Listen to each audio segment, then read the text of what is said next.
दुनिया के एक कोने में युद्ध छिड़ा है और उसकी तपिश भारत के आम आदमी की रसोई तक पहुंच गई है। ईरान और इजरायल के बीच बढ़ते तनाव ने देश में एक अघोषित पैनिक की स्थिति पैदा कर दी है। देश के कई राज्यों में एलपीजी गैस को लेकर हाहाकार मचा हुआ है। तस्वीरें विचलित करने वाली हैं। गैस एजेंसियों के बाहर लंबी कतारें लगी हैं। घंटों इंतजार के बाद लोग गर्मी से बेहाल होकर बेहोश हो रहे हैं।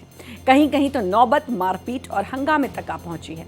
एक तरफ केंद्र सरकार और पेट्रोलियम मंत्रालय बार बार ये भरोसा दिला रहे हैं कि देश में गैस का पर्याप्त भंडार है, सप्लाई चेन में कोई दिक्कत नहीं है और जनता अफवाहों पर ध्यान ना दे। लेकिन जमीनी हकीकत सरकार के इन दावों को चुनौती दे रही है। आखिर क्यों सरकारी आश्वासनों के बावजूद जनता में ये डर समाया है? क्या ये वाकई किल्लत है या सिर्फ युद्ध के नाम पर कालाबाजारी का खेल शुरू हो गया है? तो ये 6 तस्वीरें दिल्ली, नोएडा, गाजियाबाद, श्रावस्ती बस्ती और गोरखपुर की ये तस्वीरें हैं। गोरखपुर की तस्वीर में तो लोग आपस में मारपीट करते भी नजर आ रहे हैं, क्योंकि सरकार के ये कहने के बावजूद कि अफवाहों पर ध्यान ना दें, कोई दिक्कत नहीं है। खबर ये भी कि भारत के विदेश मंत्री और ईरान के विदेश मंत्री अराक्ची की बातचीत हुई है। इसके बावजूद लोग समझने को तैयार नहीं है। लोगों को लग रहा है कि अगर हमने अभी सिलेंडर्स नहीं रखे अपने पास तो आने वाला समय जो है वो बहुत ही संकट से भरा होगा।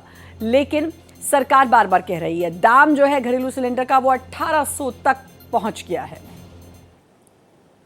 वेस्ट एशिया में जारी युद्ध का साइड इफेक्ट सिलेंडर को लेकर अब जो है अफरा तफरी मची हुई है। गैस एजेंसी के बाहर लंबी कतारें, घरेलू सिलेंडर की बुकिंग में 25 दिन की देरी है और साथ ही होटल, ढाबे और छोटे व्यवसायी इससे अब परेशान हैं। कई होटल्स पर ताले लटक चुके हैं, कई चूल्हे पर शिफ्ट है। ओटीपी ना आने से अब कई जगह जो डिस्ट्रीब्यूशन है वो ठप हुआ है। तो घरेलू सिलेंडर्स की बुकिंग में 25 दिन की देरी। और आपको बता दें कि वेस्ट एशिया में ये युद्ध जो है वो जारी है और इसके साइड इफेक्ट भारत की रसोई में देखने को मिल रहे हैं। सिलेंडर को लेकर अफरा तफरी मची है। गैस एजेंसी के बाहर लंबी लाइनें लगी हैं। घरेलू सिलेंडर्स की बुकिंग में 25 दिन की अब देरी है। छोटे मोटे जो व्यवसायी हैं वो परेशान हैं। कई ऐसे होटल्स हैं जिन पर ताले भी लटक चुके हैं। कई ऐसे हैं जो चूल्हे पर शिफ्ट हुए हैं।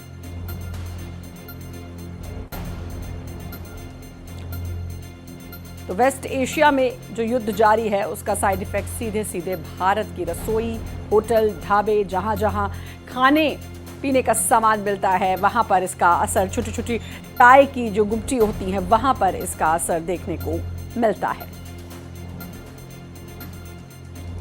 कई ऐसे होटल्स हैं जहां पर ताले लटक चुके हैं। कमी है गैस की, इसकी वजह से होटल्स पर ताले लटक चुके हैं। चलिए आपको अलग अलग शहरों की 5 तस्वीरें दिखाते हैं जिससे आपको अंदाजा हो जाएगा कि क्या वाकई देश में गैस की किल्लत है। पहली तस्वीर अयोध्या की। राम की रसोई गैस सिलेंडर नहीं मिलने से बंद हो गई।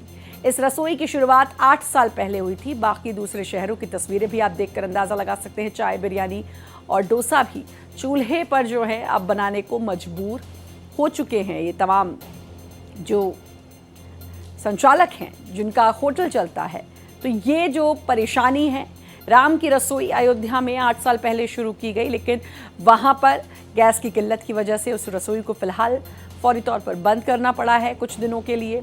वहीं अब चूल्हे पर आ चुके हैं। चाय की जो गुमटियाँ हैं जहाँ पर ऑफिसेज वगैरह के लोग बाहर जाकर चाय पीते हैं, रिलैक्स होते हैं, वहाँ पर या तो चाय और कॉफ़ी के दाम बढ़ गए हैं या फिर अब वहाँ पर चाय कॉफ़ी नहीं मिल रही है। इस सब के बीच इंडक्शन की बल्ले बल्ले हुई है, क्योंकि इंडक्शन की जो है बिक्री 50% तक बढ़ चुकी है।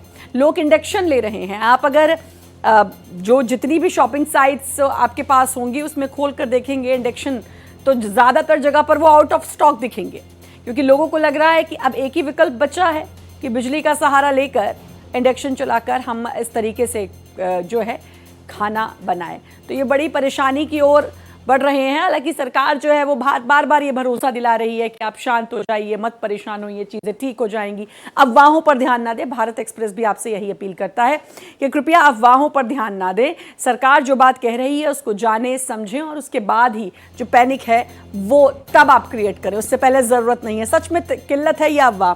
नई दिल्ली और शहर देखिए, मुंबई में 1836 कमर्शियल, ब्लैक मार्केट में 4 से 4,500 हजार रुपए कमर्शियल मिल रहा है।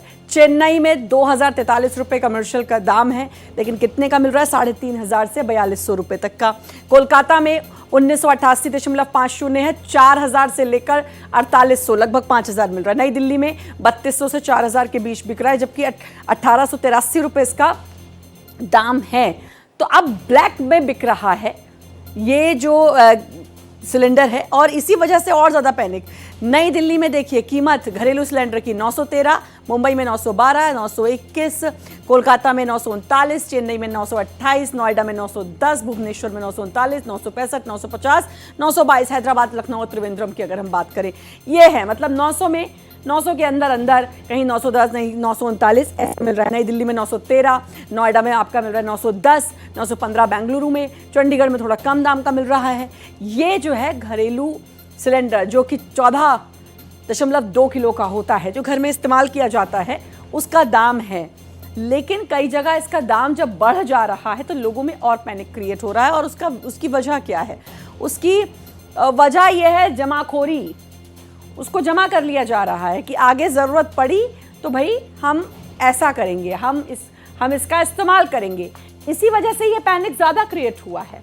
सरकार बार बार कह रही है कि परेशान होने की ज़रूरत नहीं है अभी, लेकिन फिर भी लोगों में ये पैनिक ज़रूर क्रिएट हो रहा है। ये देखिए, फिर से आप दाम देखिए ज़रा, नई दिल्ली में कितना है? 913, मुंबई 912, ये कीमत है। और अब लोगों में पैनिक जो है सबको लेकर क्रिएट हो रहा है। भारत में एलपीजी, अब देखिए, कुल खपत वेस्ट एशिया का हिस्सा, कुल उपभोक्ता, पूरा समझिए 22.15 मिलियन आयात है और 33.2 करोड़ मीट्रिक टन, 85 से 90%। अब कितनी गैस ज़रूरी है, इस पर ध्यान दीजिए। ये तो आपने देख लिया कितना आयात है, कितनी इसकी खपत है, कुल उपभोक्ता कितने हैं? 33.2 करोड़ इसके उपभोक्ता हैं। अब रोज़ाना जो खपत है वो घरेलू उत्पादन कितने दिन का भंडार है, ये है समझने वाली बात। क्योंकि अभी आपके स्क्रीन पर जो आ रहा है वो कुल खपत वेस्ट एशिया में कितना हिस्सा, 85 से 90% का जो है हम लोग इंपोर्ट करते हैं, आयात करते हैं, और उपभोक्ता इसके 33.2 करोड़ हैं। अब देखिए घरेलू उत्पादन कितने दिन का भंडार है, ये देखिए समझने वाली बात है। 19.5 करोड़ घन मीटर, 10 करोड़ घन मीटर 50 दिन, ये जो है ये भंडार है। घरेलू उत्पादन कितने दिन का भंडार है, इसकी ये पूरी जानकारी आप समझने की कोशिश करिए। 19.5 करोड़ घन मीटर, 10 करोड़ घन मीटर 50 दिन, ये इसका स्टॉक है। अब फिलहाल जो खपत है वो देख लीजिए और साथ ही साथ उपभोक्ता देख लीजिए। अभी 50 दिन के स्टॉक की बात तो कही जा रही है, यानी कि इतनी तुरंत पैनिक होना, लगभग 1.5 महीने बाद की जो बात है उसमें अभी से पैनिक होना, क्योंकि लोगों को लगता है कि वो पहले से जो है प्रिपेयर रहें, किसी भी आने वाली परेशानी के लिए स्टॉक करके रख लें। एक सिलेंडर कम से कम 20 से 25 दिन तो चलता ही है, तो उनको लग रहा है कि स्टॉक करके रख लेंगे तो परेशानी कम होगी। अब कहाँ से सप्लाई घटी है? होर्मुज़, कतर वहाँ की खाड़ी से देश में सप्लाई बंद है। जो स्ट्रेट ऑफ होर्मुज़ है वो बंद हो गया है ईरान और इजराइल के युद्ध में। ईरान ने उसको बंद किया, जिसके चलते ये सारी परेशानी शुरू हुई है। 30%, 47%, 4 मार्च गिरावट जो है इसमें देखने को मिली है। तो ये समझने वाली बात है भारत कितना एलपीजी इंपोर्ट करता है। कतर 34%, यूएई 26% और कुवैत 8.3%। कितना इंपोर्ट 2024 से 25 में? यूएई से 40, कतर से 22, सऊदी अरब से 15, कुवैत से 15, अन्य जो हैं वो 8 हैं। ये पूरा आंकड़े हैं जो हम आपको बता रहे हैं। देखिए होर्मुज़ 30% की जो है इसमें गिरावट दर्ज की गई है, कतर 47% तक गिरावट, और देश में सप्लाई जो है वो 4 मार्च जब ईरान ने कहा कि हम स्ट्रेट ऑफ होर्मुज बंद करेंगे, उसके बाद से ही पैनिक क्रिएट हुआ। तब तक तो किसी मतलब खाड़ी देशों को छोड़कर बाकी देशों में तो कोई असर इसका नहीं है सच दिख रहा था। खाड़ी देशों में लगातार हमले हो रहे थे, लेकिन जब बात होर्मुज ऑफ स्ट्रेट के बंद होने की हुई तब जाकर दिक्कत हुई है, तब जाकर परेशानी हुई है। तो ये समझने वाली बात है। आप ये देखिए कि 30% होर्मुज जो है वो गिरावट और 47% कतर, और 4 मार्च से जो सप्लाई है ये बंद है। हालांकि आज जो है सरकार की तरफ से ये कहा गया कि बात हुई है वहां पर। अब कितना एलपीजी इंपोर्ट करता है भारत? कतर से 34%, यूएई की बात करें तो वहां से 26, कुवैत से 8.3। 2024 से 25 के आंकड़ों पे भी ध्यान डाल लेते हैं। 40% यूएई से, कतर से 22 और सऊदी से 15। ये 24 से 25 के आंकड़े हैं। 20 की भी हमने बात की, कतर से 37, यूएई से 16 और सऊदी अरब से 11%। तो ये है अभी फिलहाल जो है वो 34%, कतर से 26, यूएई से, इस तरीके से भारत जो है इंपोर्ट करता है। अभी सबसे बड़ी परेशानी का सबब यही है कि भारत वो सब इंपोर्ट करता है वो, और अब वहाँ पे होर्मुज और स्ट्रेट के बंद होने से ये कहा जा रहा है कि लगभग 1.5 महीने का स्टॉक है। लेकिन उसके बाद क्या, और उसके बाद क्या सोचकर ही जो जनता है वो पैनिक हो रही है। सरकार बार बार कह रही है आप पैनिक ना हो, परेशान ना हो, परेशानी की बात नहीं है, सब कुछ ठीक है। लेकिन जमाखोरों ने उसे स्टॉक करना शुरू कर दिया है, ब्लैक में उसको बेचना शुरू कर दिया है, जिसके बाद हर किसी को लग रहा है कि भाई हम कैसे भी ब्लैक में ही पैसे देके, जो कि इलीगल है और गैर कानूनी है, सज़ा हो सकती है, हम इकट्ठा करके उसको रख लें ताकि हमारे घर में कोई दिक्कत ना हो। अगर सब लोग ऐसा सोचेंगे तो ये पैनिक और बढ़ेगा। यहाँ पर खुद की समझदारी दिखाना बहुत ज़रूरी हो जाता है। अगर आप थोड़ी भी समझदारी से काम लेंगे तो ये पैनिक वाली सिचुएशन जो है ये क्रिएट नहीं होगी। तो ये पूरा डिटेल में इसीलिए आपको बताया कि आखिर कहाँ से क्या दिक्कत आ रही है, कितने का घरेलू सिलेंडर बिक रहा है। फिलहाल अगर हम जो शहर हमने आपको बताया उसमें 900 के आसपास है घरेलू सिलेंडर, और कमर्शियल सिलेंडर 1900 के 1800 से 1900 के बीच जो है वहाँ तक पहुँचा है। लेकिन ब्लैक मार्केट में वो कहीं 3500, कहीं 3200, कहीं 4, कहीं 4.5, कहीं 4800 ऐसे बिक रहा है। तो यही जो परेशानी बढ़ती जा रही है, इसीलिए बढ़ती जा रही है। और जो ये मुद्दा है ये लगातार बढ़ता जा रहा है, लोगों के बीच पैनिक क्रिएट होता जा रहा है। इस सबके बीच किसकी बल्ले बल्ले हुई है? सोचिए, इंडक्शन कंपनीज की। जी हाँ, क्योंकि इंडक्शन का जो मार्केट है वो 50% बढ़ गया है। इंडक्शन को लगभग जो लोग भूल चुके थे, लोगों को लगता है बिजली की खपत होती है, उसको उसमें खाना बनाना भी अपने आप में, क्योंकि उसको समझना पड़ता है। अब इंडक्शन का जो है वो बिक्री 50% बढ़ गई है, क्योंकि हर कोई इंडक्शन मंगा के रख रहा है कि कोई पैनिक सिचुएशन हुई, कोई भी ऐसी दिक्कत हुई, इमरजेंसी हुई तो कम से कम हमारे पास इंडक्शन होगा। तो ये अभी पैनिक होने की ज़रूरत नहीं है। ये भारत एक्सप्रेस भी आपसे बार बार अपील कर रहा है। लगातार हम आपको बता रहे हैं कि 2000 भारत में एलपीजी कितनी इंपोर्ट और कहाँ से भारत इंपोर्ट करता था। ये देखिए 3 नाम आपके सामने हैं। ऐसे ही अलग अलग साल के ऐसे आंकड़े हैं कहाँ से कितनी इंपोर्ट भारत एलपीजी करता था। तो अब आप समझ सकते हैं एलपीजी का जो मुद्दा है ये लोगों के बीच तो पैनिक क्रिएट कर ही रहा है, लेकिन सड़क से लेकर अब ये संसद तक पहुंच चुका है। आज सदन में इसको लेकर भी बातचीत हुई, जहां राहुल गांधी ने गैस सिलेंडर को लेकर केंद्र सरकार को घेरा, तो वहीं केंद्रीय पेट्रोलियम मंत्री हरदीप पुरी ने भी राहुल के सभी सवालों का जवाब दिया और ये भी बताया कि न तेल की कमी है और न ही गैस की। This war is going to have far-reaching consequences. The central artery from where 20% of the global oil flows, Strait of Hormuz, has been closed, and this is going to have tremendous repercussions, particularly for us, because a very large portion of our oil and natural gas comes through the Strait of Hormuz. The pain has just started. Restaurants are closing. There's widespread panic about LPG.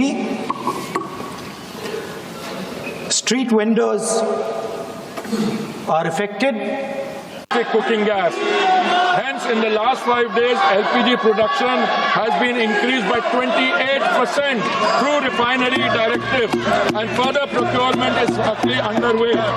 Modi government's foremost priority is that the kitchen of India's 33 crore families, especially the poor and the underprivileged, do not face any shortage.